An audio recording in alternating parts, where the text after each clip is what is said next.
बोलिए आचार्य श्री विशुद्ध सागर जी महाराज की, मुनि श्री अरिजीत सागर जी महाराज की।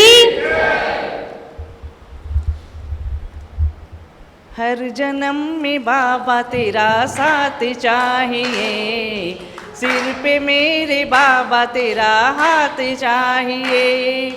हर जन्म में बाबा तेरा साथ चाहिए, सिर पे मेरे बाबा तेरा हाथ चाहिए।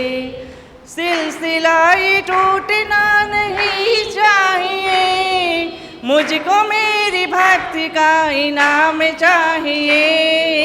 हर जन्म में बाबा तेरा साथ चाहिए, सिर पे मेरे बाबा तेरा हाथ चाहिए।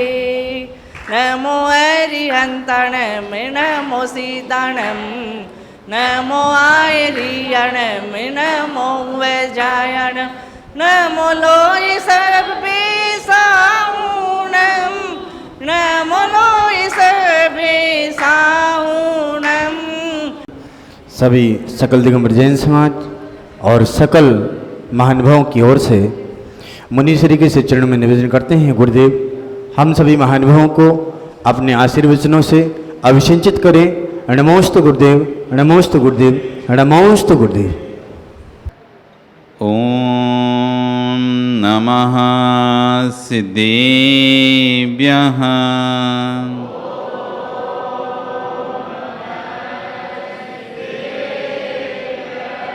ओम नमः सिद्धेभ्यः।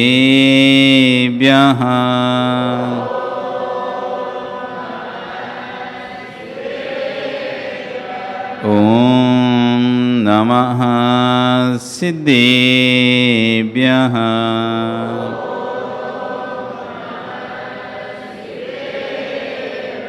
तिर्यणि खग्गिणाये रुत्तारी मोहि सिर सिरेणि विहु, आयरी राहु पसियो परवादिन्यो भव्य जी लोई। महावीर सी चरिया जिनकी, कुंद कुंद साहे चिंतन। महावीर सी चरिया जिनकी, कुंद कुंद साहे चिंतन। समंत्र भद्र सी तार्किक बुद्धि, अकलंक जैसे करें प्रवचन। विमल सिंधु सी करुणा जिनमें, विराग सागर सा अनुशासन। आने विराजो मेरे गुरुवर, मेरे उर के सिंहासन।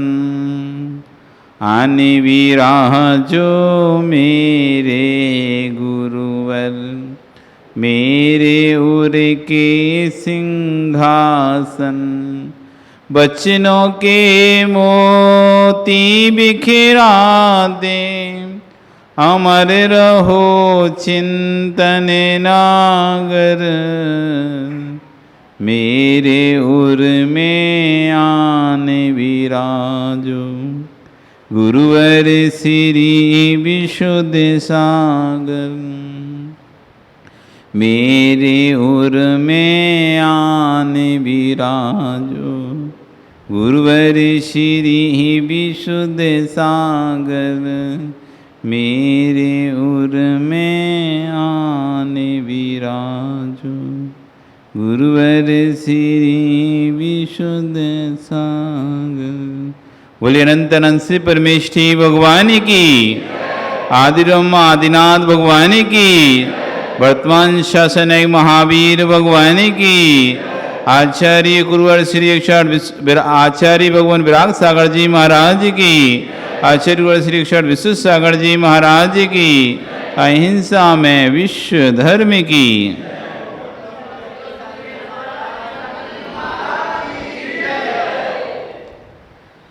वह बंधु, वर्तमान शासन न्यायिक वर्धमान स्वामी के शासन में तीर्थंकर प्रभु की चरण निष्ठा में बैठकर हम सभी यहाँ जिन देशना का श्रवण कर रहे हैं। आचार्य वन कुंद कुंद स्वामी महाराज अपनी देशना में कहते हैं अध्ययन ही ध्यान है। आज जगत में ध्यान की होड़ लगी हुई है, सब ध्यान के पीछे भाग रहे हैं। अपने स्ट्रेस को कम करने के लिए कोई विपස්සना में जा रहा है, कोई किसी योग साधना में जा रहा है, कोई कहीं जा रहा है। पर जब तक विषय नहीं होगा तब तक ध्यान नहीं होगा। ध्यान किसका? किसी भी जब भी कोई व्यक्ति ध्यान करेगा तो कोई ना कोई विषय चाहिए उसे, पर हमारे पास विषय है ही नहीं है। हमारे पास विषय हैं तो दूसरों की कसायों के, हमारे पास विषय हैं तो राग देश के, हमारे पास विषय हैं तो चिंताओं के, हमारे पास विषय हैं तो तनाव के। जैसे ही हम किसी वस्तु के लिए आंख बंद कर कर बैठते हैं, आंख बंद करके 5 मिनट के लिए जब शांति से बैठते हैं तो क्या आता है हमारे ध्यान में? उसने हमारे साथ ऐसा किया, उसने हमारा गलत किया, अथवा वो उससे मुझे चिंता हो रही है, मेरा व्यापार नहीं चल रहा, मेरा पैसा डूब गया है, उससे मुझे पैसा लेना है, वो सामग्री वहाँ रखी है, वहाँ से सामग्री बुलानी है। क्या क्या आता है ध्यान में आपके? 10 मिनट या 5 मिनट आपसे बोला जाए कि आंख बंद करके बैठो, कुछ नहीं करना, तो भैया क्या आएगा तुम्हारे ध्यान में? हैं? क्या आएगा? 5 मिनट आपको आंख बंद करके बैठना है। उस 5 मिनट में आपके अंदर क्या विचार आएंगे? जो विषय आपने दे रखा है वही विचार आएंगे। हमने अपनी आत्मा में संस्कार डाल रखे हैं राग द्वेष के, अपने आत्मा में अपने संस्कार डाल रहे हैं मोह के, दूसरों के ईर्ष्या के, जलन के। जो संस्कार हमने डाला है आत्मा में वही उदय में आता है। हमने कभी भी अपने अंदर सुसंस्कार डाले ही नहीं है, हमने अपने अंदर कभी भी सुविचार डाले नहीं है। वो डालें कैसे? क्योंकि हमारे पास समय ही नहीं है। अध्ययन करेंगे तो ही काम होगा। हीरालाल जी, जब तक सत साहित्य नहीं पढ़ेंगे, जब तक आगम ग्रंथों को नहीं पढ़ेंगे, तो आपके पास सोच विचार का क्या रहेगा? इसलिए आचार्य कह रहे हैं अध्ययन ही ध्यान है। पहले अध्ययन करना चाहिए। जिसको ध्यान करना है, जिसको ध्यान करना है, सामयिक करनी है, उसको पहले अध्ययन करना पड़ेगा। बिना अध्ययन करे सामयिक करने बैठ गए तो आप क्या करोगे? सामयिक में किसका चिंतन करोगे? क्योंकि आपके पास तो विषय ही नहीं है, आपके पास तो विषय नहीं है, आप तो वस्तु को जानते नहीं हो, तो आप चिंतन किसका करोगे? आप बदलते हो कि नहीं बदलते हो? पंडित जी, आप बदलते हो या नहीं बदलते हो? आप बदलते हैं या नहीं बदलते हैं? समझ में आ रहा है? चेंज होते हो कि नहीं होते हो? आप परिणामी हो या परिणामी हो? अब सुनो तत्व। जैन आगम क्या है? बाहरी बातें करना भिन्न विषय है और तत्व की चर्चा भिन्न विषय है। चंदन, तुम बदलते हो कि नहीं बदलते हो? हैं? बदलते हो कि नहीं बदले? तुम बदल गए या नहीं बदले? बदल गए? पक्का? बदल गए? माताओं, आप बदल गए कि नहीं बदली हो? जो आप 1 वर्ष की उम्र में थे, जो आप 5 वर्ष की उम्र में थे, क्या आप वही हो या दूसरे हो? क्या नाम भी तुम्हारा? हेमंत, तुम वही हो जो 5 वर्ष की उम्र में थे कि बदल गए कि दूसरे हो? पक्का? मतलब 5 वर्ष वाला हेमंत कोई दूसरा था और तुम कोई दूसरे हो?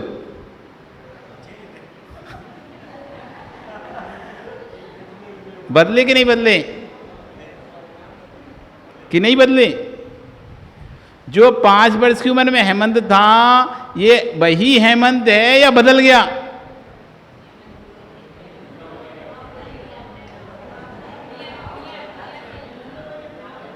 जो 5 वर्ष की उम्र में आप थे, वही आप हो या बदल गए? हैं? क्या बदल गए? आप बदल गए क्या? आप बदल गए क्या? नहीं बदले कि बदल गए? हैं? बदल गए कि नहीं बदले? एक कुछ बोलो। बदल गए ना? तो मतलब तुम वो नहीं हो जो 5 वर्ष की उम्र में थे? हैं? नहीं हो तुम?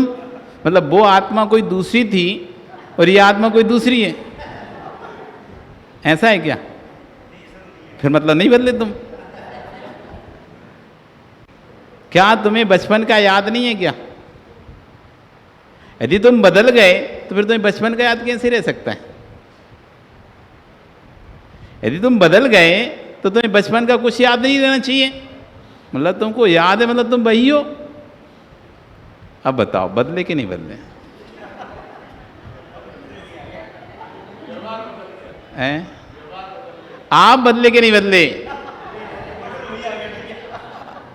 आप बदले हो कि नहीं बदले? फंसा नहीं रहे, वो निकाल रहे हैं फंसे को। आप बदले हो कि नहीं बदले?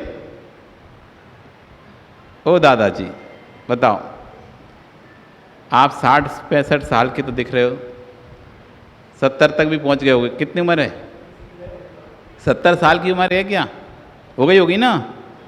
तो आप वही हो जो 5 साल की उम्र में थे या दूसरे हो? आप बदले कि नहीं बदले? नहीं बदले? पक्का? तो नहीं बदले तो जो क्रिया आप 5 साल की उम्र करते थे वैसी करके दिखाओ।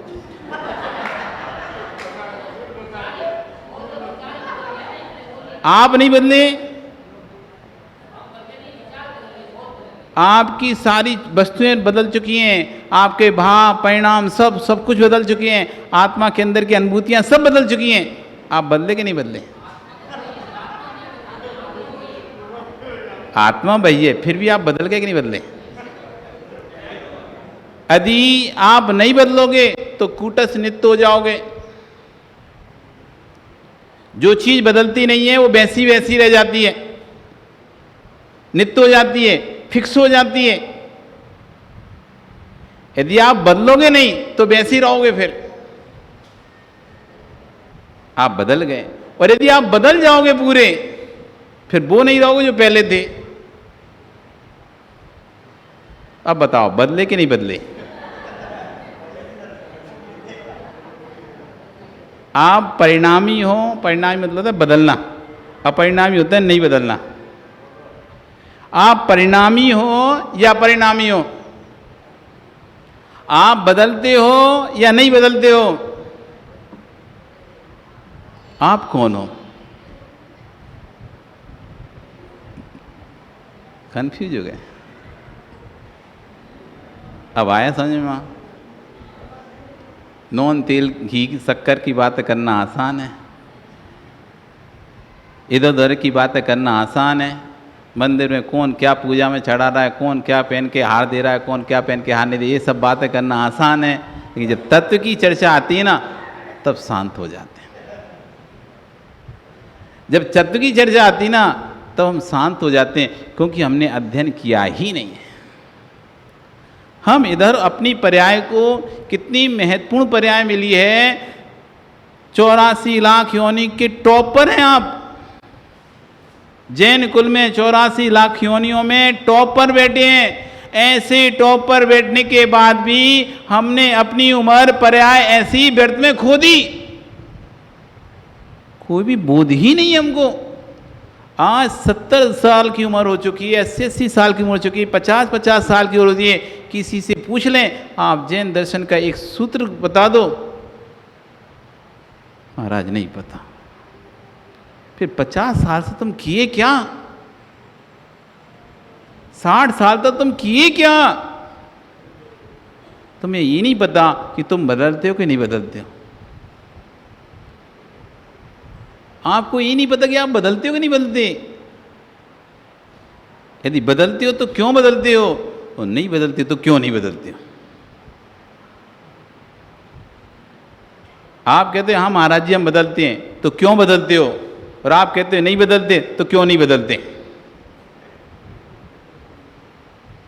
यदि मैं बदलता हूं तो क्यों बदलता हूं, मैं नहीं बदलता हूं तो मैं क्यों नहीं बदलता हूं। मैं द्रव्य हूं,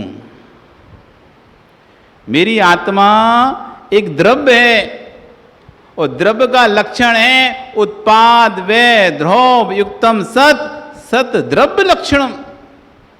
जिस वस्तु में उत्पाद वे और ध्रुव होता है उसको सत कहते हैं, और जिसमें सत होता है उसका नाम द्रव्य होता है। मेरा उत्पाद होता है, मेरा व्यय होता है, लेकिन फिर भी मैं वही रहता हूं। दूध, दही, मक्खन, घी। दूध से बना दही, दही से बना मक्खन, मक्खन से बना घी। बदला कि नहीं बदला?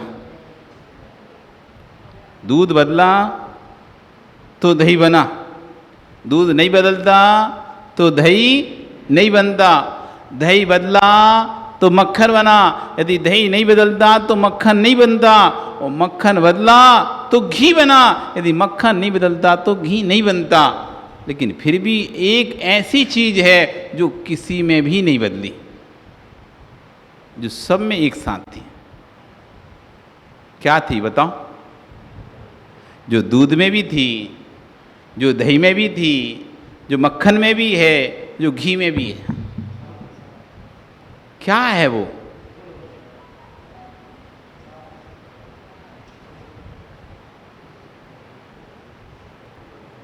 कठिन हो रहा है, और सरल पूछते हैं।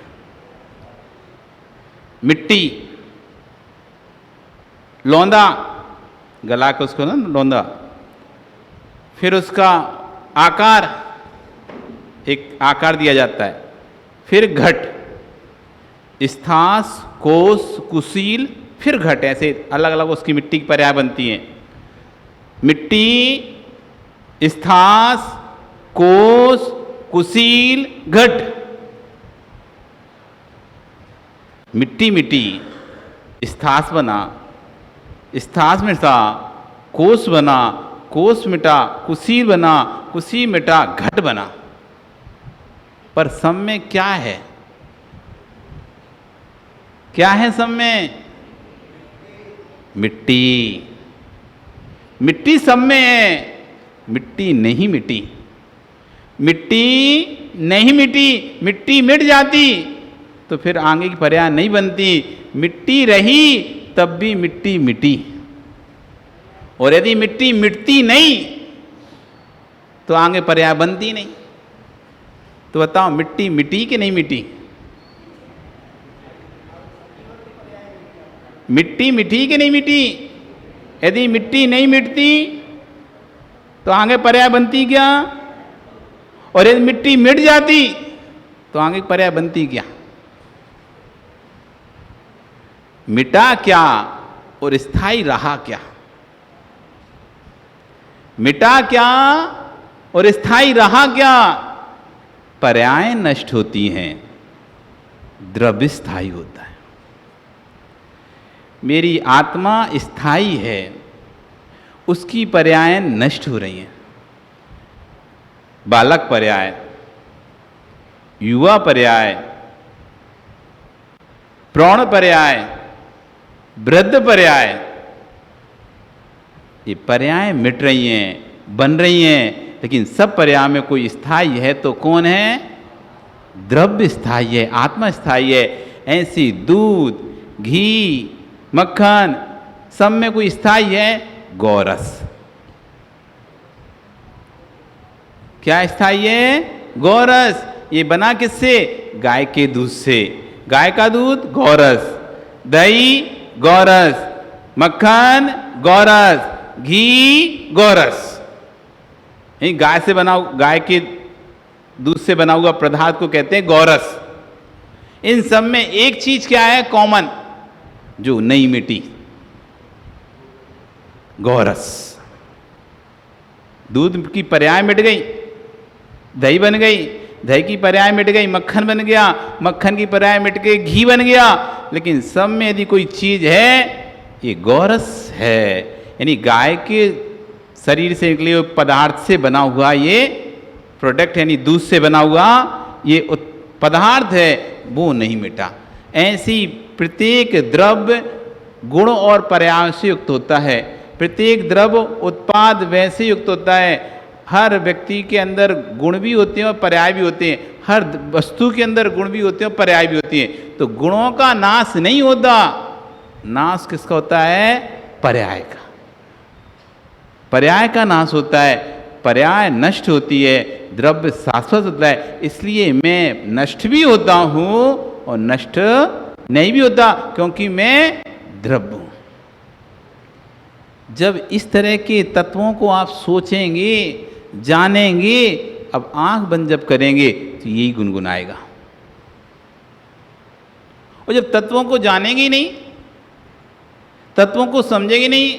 आज हम लोक व्यवहार बहुत चल रहा है, तो लोक व्यवहार में हम जो चर्चाएं करते हैं वो क्यों कही जाती है? मानता हो घी का डिब्बा है आपके घर में, घी का डिब्बा कौन के घर में? आपके घर। और कौन कौन के घर में? सबके घर में है ना। आटे का, आटे का भी है ना? नहीं है? आपके घर में आटे का डिब्बा है क्या? परसवाने जाते हो ना आटा? नहीं जाते क्या? कौन के घर में आटे का डिब्बा है? किसी घर में नहीं है? क्यों हीरालाल जी? सबके घर में है ना। पानी की बाल्टी भी होगी फिर तो, पक्का पानी की बाल्टी है सबके घर में। नहाते हो ना? किससे नहाते हो? माता यासने। अच्छा भैया, कौन से देश में पानी की बाल्टी बनना है बताना। पानी से कौन सी बाल्टी बनी है आज तक जो पानी की बाल्टी है? घी से कौन सा डिब्बा बना आज तक जो घी का डिब्बा है तुम्हारे पास? आटे से कौन सा डिब्बा बना जो आज तक जो तुम्हारे पास घर में आटे का डिब्बा है क्या? आटे का डिब्बा नहीं है, घी का भी नहीं है।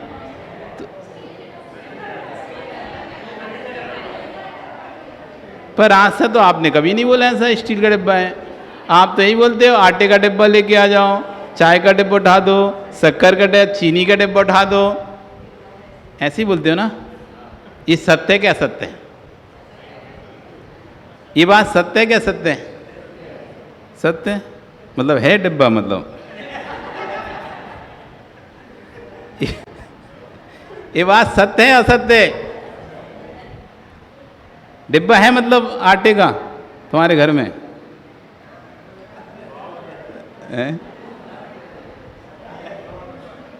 इतना बड़ा डिब्बा है ना, काय का है वो? अरे आटे का डिब्बा है क्या? पर आप बोलते क्या हो? तो आप क्या बोलते? आटे का डिब्बा उठा लाओ, आटे का डिब्बा दे दो, पिसवा ला रहे। और वैसे पिसवाने क्या जाते हो आप? आटा पिसवाने जाते हो ना? क्या पिसवाने जाते हो आप? क्या बेचते हो पिसवाने के लिए? आटा पिसवाने बेचते हो ना? आटा पिसाने ना। जब आटा है ही तो क्या को पिसा रहे तुम? आटा है ही तो क्या पिसाते हो तुम? अच्छा, माँ गेहूं भीने का भी क्या रेडीमेड खाते हो? पैकेट का आटा गेहूं मंगवाते हो ना, उनको भीन के कैसे खा जाते हो? क्या भीनते हो? गेहूं भीनते हो नहीं भीनते? गेहूँ नहीं बीनते क्या? तुम्हारे यहाँ नहीं बनते? क्या बीनते हैं? गेहूँ बीनते कि कंकड़ बीनते? क्या बीनते आप लोग? गेहूँ बीनते हो कंकड़ बीनते हो? जोराट में लोग गेहूँ बीनते हैं, कंकड़ बीनते हैं? क्या बीनते हैं भैया? कंकड़ ही बीनते हैं कि गेहूँ बीनते हैं? वो कहते क्या है? कहते क्या हो? गेहूं साफ कर रहे हो, उसमें से क्या बीन कर फेंकते हो? फिर कहने में आता है गेहूं बीन रहे। पिसाने जाते हो गेहूं, लेकिन कहते नहीं आता है आटा पिसाने जा रहा है। डिब्बा होता है स्टील का, लेकिन कहते हो घी का डिब्बा है। डिब्बा होता है स्टील का, प्लास्टिक का, बोलते हो दाल का डिब्बा है, चावल का डिब्बा है। ये सत्य है या असत्य है?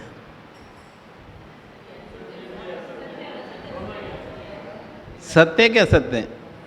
दोनों है। अच्छा, तो सत्य कैसे है? असत्य कैसे है? सत्य है तो क्यों है सत्य? सत्य है तो क्यों? असत्य है तो क्यों? क्या ये बात असत्य नहीं है क्या? क्या ये बात असत्य नहीं है क्या? डिब्बा तो स्टील का था, फिर भी तुम आटे का बोल रहे हो। ये बात असत्य नहीं है क्या? क्या सत्य नहीं है क्या? कैसी है बात? सत्य है असत्य है? अब बताओ। इसलिए कहते हैं जनागम पढ़ो। इतना आनंद है आगम में। एक बार जैसे किसी को किसी चीज़ की लत लग जाती है ना, जैसे बच्चों को मोबाइल देखने की लत लग जाती है, मोबाइल पे गेम खेलने की लत लग जाती है।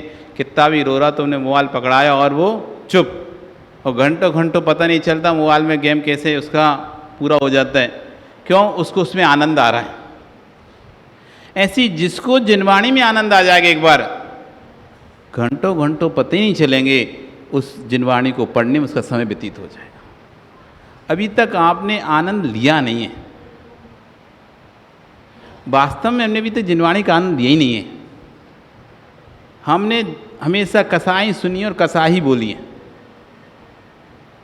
इसको उठाओ, इसको गिराओ, इसको बनाओ, उसको पटको, तिकड़मबाजी, कैसे हम अपना काम कराएं, कैसे दूसरे का काम बिगाड़ें, बस ये हमारे दिमाग में चलता रहता है 24 घंटे।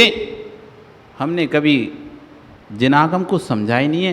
कितना अगाध आगम है, हमारे पूर्वाचार्यों ने कैसे कैसे लिखे हैं आगम को, और उस आगम के संरक्षण के लिए अपने प्राणों का बलिदान तक कर दिया है। और एक हम अभागे ऐसे उच्च कुल में पैदा होकर कहीं किसी कुल में जन्म हो जाता, भैया सभी कूंजड़े के जैसे चिल्लाए थे, भट्टा भाजी 2 रुपये किलो। क्या पर्याय मिली आपको? सोचो। एक पर्याय वो हैं जहाँ पर लोग सुबह से चिल्लाते हैं बाजार में, और एक पर्याय आपकी जो सुबह से आप कह रहे जय जय नाथ परम गुरु होए। एक वो व्यक्ति है जो कंडक्टर बन के चिल्ला रहा है, बोका घाट जोराट, बोका घाट जोराट। और एक आप है जो मुख से भी निकल रहा है तो भगवान के नाम निकालते हो सुबह से। एक हाथ में छुरी लेके जाता है सुबह से, एक हाथ में कलश लेके जा रहा है, एक हाथ में पूजन की पुस्तक, आपका थैला है आपके अंदर हाथ में, और वहीं एक महिला दिखेगी हाथ में झाड़ू लेकर रोड पर साफ कर रही है। कितना पुण्य है आपका। वहाँ पर कोई सिलेक्शन किया था कि ऊपर जब नीचे भेज रहे थे आपको कि कहाँ जाना है? कोई ऐसा ऑप्शन तो नहीं था ना, तो आपने ऑप्शन दिला के यहाँ आए हो। पूर्व आपने इतना पुण्य किया, पूर्व में आपने इतना पुण्य किया है, वर्तमान के कार्य से भविष्य के भूत के कारण को पता कर सकते हैं हम। कार्य से कारण पता किया जाता है और कारण से कार्य पता किया जाता है। धुआं कहीं उठते आपने देख लिया तो क्या समझ जाओगे आप? धुआं आपने उठते देखा तो क्या समझ में आएगा आपको? क्या आएगा? आग लग गई। आग तो दिखाई नहीं दे रही, आग दिखाई नहीं दे रही, लेकिन आपने आग धुआं देखा। धुआं क्या है? कारी है। आग लगती है तो धुआं निकलता है, तो धुआं कारी है। कारी को देख के आपने कारण पता कर लिया, इस धुएं का कारण क्या है? आग लगी है। कार्य से हमने किसका पता किया? कारण का, कि धुआं क्यों निकला। धुआं तो कार्य है ना, तो धुआं क्यों निकला? उसका कारण है आग लगी है, इसलिए धुआं हो रहा है। ऐसी ये पर्याय हमारी कार्य है। ये जो मनुष्य पर्याय मिली है वो हमारा कार्य है। इसके पीछे कारण क्या है? कोई भगवान ने आपको यहां पर भेजा है क्या? लोगों की धारणा है कि सब भगवान की लीला है। क्या भगवान ये निर्णय करता है किसको कहाँ भेजना है? कोई भगवान ये निर्णय करता है कि किसको कहाँ भेजना है? ईश्वर की इच्छा से हम यहाँ जन्म लिए हैं या स्वयं के पुण्य पाप के उद्देश्य से हम जन्म लिए हैं? बताओ। ईश्वर की इच्छा से हम यहाँ पे जन्म लिए हैं या स्वयं के पुण्य पाप के कारण हम जन्म लिए हैं?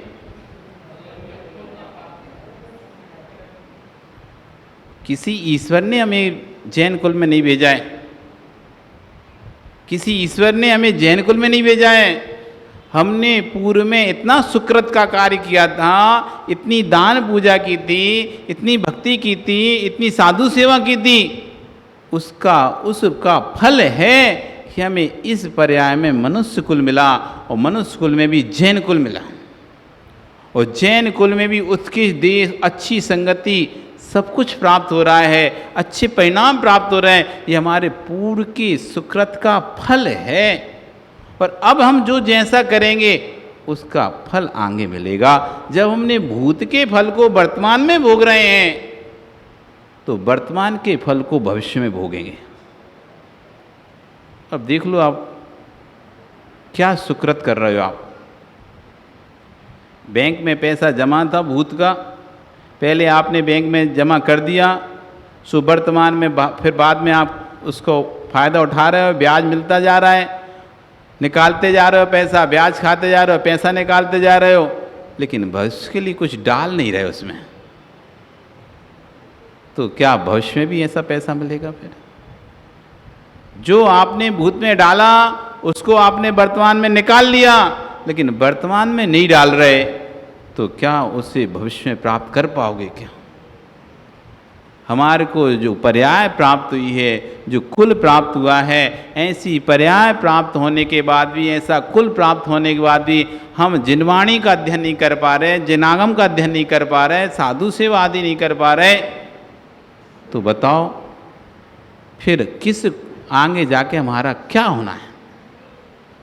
इसलिए आचार्य भगवान यहाँ पर कह रहे हैं कि अध्ययन ही ध्यान है, इसलिए अपनी पर्याय को अध्ययन में लगाओ। जब तक अध्ययन नहीं होगा तब तक आपको ज्ञान नहीं होगा, और जब तक ज्ञान नहीं होगा तब तक निर्णय नहीं होगा। वस्तु का निर्णय करना है तो ज्ञान करना पड़ेगा, तत्व का निर्णय करना है तो ज्ञान करना पड़ेगा, और जब तक तत्व का निर्णय नहीं होगा तब तक ध्यान नहीं होगा। क्या है तत्व, क्या है द्रव्य, क्या है पदार्थ, इन सब के बारे में ज्ञान करना पड़ेगा। इसलिए आचार्य भगवान यहाँ कह रहे हैं कि पंचम काल में स्वाध्याय ही परम सुख का साधन है। परम तत्व तप है, नेत और मन चित्त जिसके भ्रमित होते हों उसको स्वाध्याय करना चाहिए। जिसका मन नहीं लगता ना, बहुत से लोग कहते हैं माला फेरते तो महाराज जी इधर उधर मन चला जाता है। जैसी माला फेरने बैठते हैं वैसी मन भटकने लगता है। एक माला भी मुश्किल से फेर पाते हैं, और आंख बंद कर लें तो ऐसा लगता है जल्दी से माला हो ना, हम आँख खोलें, अंदर से चुलबी सी छूटती है। और इतने बगल में कोई आवाज़ हो जाए या बगल में कोई कुछ आपका नाम ले ले, वो बहन ऐसा बोले, फिर तो आंख बंद रह ही नहीं सकती। देख लें कौन ने बोला हमारे बारे में, कौन बोल रहा है। तो ये मन और चित्त, मन और ये नेत्र बड़े चंचल हैं। यदि इनको बस में करना है तो एक ही चीज़ है, स्वाध्याय, अध्ययन। क्योंकि जब अध्ययन करोगे तो आंखें कहाँ रहेंगी? ग्रंथ पर। अध्ययन करोगे तो मन कहाँ रहेगा? ग्रंथ पर। बस इन दो को जिसने बस में कर लिया, नेत्र को और मन को, उसने अपना कल्याण कर लिया। सबसे ज़्यादा क्या घूमते हैं? नेत्र ही तो घूमते हैं पूरे में। नेत्र घूमते हैं, बस वो जो चित्र दिखता है वो मन में बैठ जाता है, मन में बैठ जाता है, बस वही बार बार स्मरण में आता है। तो नेत्र और मन दोनों ही चित्त को, नेत्र और मन ही चित्त को भ्रमित करते हैं। इन्हें शुद्ध के प्राण में लगा दो तो साधना भी निर्मल होगी और चित्त भी स्थिर होगा और शुद्ध के अभ्यास से केवल ज्योति भी प्रकट हो जाएगी। आज आपका समय हो गया, कल फिर आओगे। पर आई तो सुबह और चर्चा करेंगे कि कैसे हम अपने चित्त को नियंत्रित करें, क्योंकि जब तक चित्त को नियंत्रित नहीं कर पाएंगे तब तक हम कल्याण नहीं कर पाएंगे और ये पर्याय को ऐसे ही व्यर्थ हम गंवा देंगे। बोली भगवान महावीर स्वामी की